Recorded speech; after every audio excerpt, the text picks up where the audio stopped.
शिवरात्रि ये सिर्फ एक त्योहार नहीं है। इसके पीछे एक बहुत गहरी, कह सकते हैं एक ब्रह्मांडीय संभावना छिपी है। तो चलिए आज शिवरात्रि के इसी रहस्य को समझने की कोशिश करते हैं। तो सबसे पहले ये समझते हैं कि शिवरात्रि है क्या। बहुत ही सिंपल तरीके से देखें तो ये एक खगोलीय घटना है। हर महीने जो अमावस्या से ठीक पहली रात होती है ना, वो उस महीने की सबसे अंधेरी रात होती है। बस उसी को शिवरात्रि कहा जाता है। लेकिन सवाल ये उठता है कि इस अंधकार का, इसका आध्यात्मिक महत्व आखिर है क्या। इस रात को, इस अंधकार को समझना है तो पहले हमें शिव शब्द का मतलब समझना पड़ेगा। क्योंकि शिव, देखिए, किसी देवता का नाम होने से कहीं ज्यादा एक मौलिक सिद्धांत है और यह समझना बहुत जरूरी है। शिव का शाब्दिक अर्थ है वह जो नहीं है। हाँ, सुनने में यह थोड़ा अजीब लग सकता है कि जो नहीं है उसका क्या मतलब, पर यकीन मानिए सारा रहस्य इसी बात में छुपा है। चलिए इसको और आसान बनाते हैं। आप सोचिए, जो है मतलब जो हमें दिखता है, महसूस होता है, ये तारे, ग्रह, ये पूरी कायनात, ये जीवन, ये सब क्या है? ये सृष्टि है। और जो नहीं है वो विशाल खालीपन, वो शून्यता जिसमें ये सब कुछ मौजूद है, बस वही शिव है।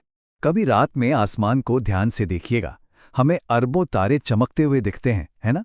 पर असल में उन तारों से कहीं कहीं ज्यादा वो खाली जगह है, वो अंधकार है जो उन सबको अपनी गोद में संभाले हुए है। बस वही शून्यता, वही विशाल खालीपन ही शिव है।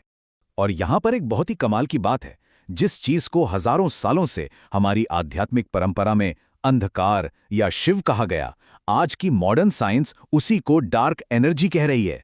मतलब विज्ञान भी ये मान रहा है कि एक ऐसी अनदेखी ऊर्जा है जो पूरे ब्रह्मांड को थामे हुए है। सोचिए, बस नाम अलग है, कॉन्सेप्ट तो बिल्कुल वही है। तो ये तो हुई ब्रह्मांड की बात। अब चलिए इस बड़े से कॉन्सेप्ट को लेकर अपने अंदर की दुनिया में उतरते हैं और देखते हैं कि ये सब हमारे अपने अस्तित्व से कैसे जुड़ा हुआ है। असल में जिसे हम मैं कह के बुलाते हैं, ये शरीर, ये मन, ये विचार, ये सब कुछ क्या है?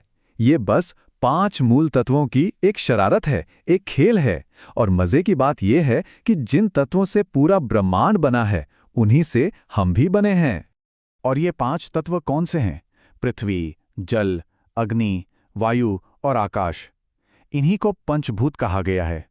हमारे होने का, हमारे वजूद का पूरा ढांचा इन्हीं पर टिका है। और यहीं पर शिव का एक और दिलचस्प नाम सामने आता है, भूतेश्वर, भूतों के ईश्वर, यानी इन 5 तत्वों के स्वामी। मतलब शिव वो चेतना है, वो आयाम है जिसे इन 5 बेसिक बिल्डिंग ब्लॉक्स पर पूरी महारत हासिल है।